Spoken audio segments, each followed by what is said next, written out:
کچھ لوگ یہ دعویٰ کرتے ہیں کہ وہ اس کا علاج کر سکتے ہیں، یعنی ان کے پاس کوئی عمل ہیں ایسے یا موکل ہیں ان کے پاس جن کے ذریعے وہ اس قسم کے مریض جن کو جن چمٹ گئے ہیں ان کا علاج کر سکتے ہیں۔ سر اس کی کیا حقیقت ہے؟ یہ اصولی طور پر اگر بات دیکھی جائے تو اس میں کوئی شک نہیں کہ جس کے اوپر جنات کے اس طرح کا اثر ہو جائے اس کا علاج ممکن ہے۔ وہ کیسے ممکن ہوگا کہ وہ اس کی نفسیات پر جو شیاطین کا غلبہ ہے اس کو دور کیا جائے، اس کی نفسیات کو مضبوط کیا جائے یا مضبوط وہ کرے اپنی نفسیات کو۔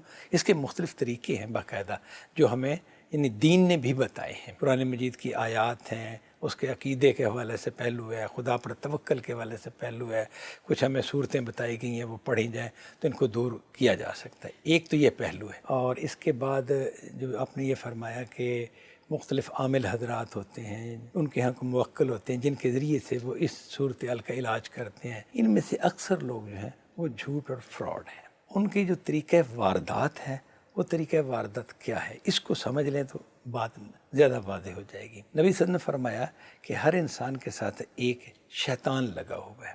یہ شیطان اس انسان کے پورے حالات سے واقف ہوتا ہے، دن رات اس کے ساتھ رہتا ہے، اس کے معاملات کو جانتا ہے۔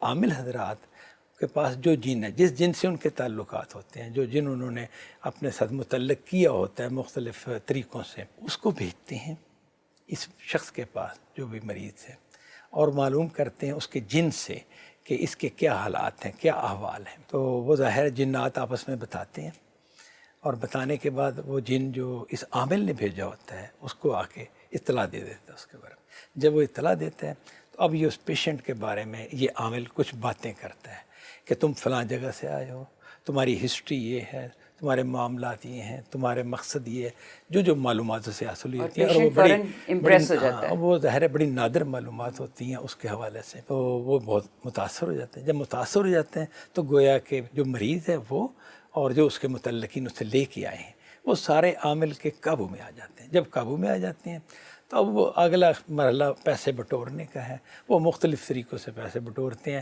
علاج اگر اس کا کوئی ہے تو وہ خدا کے کلام میں ہے۔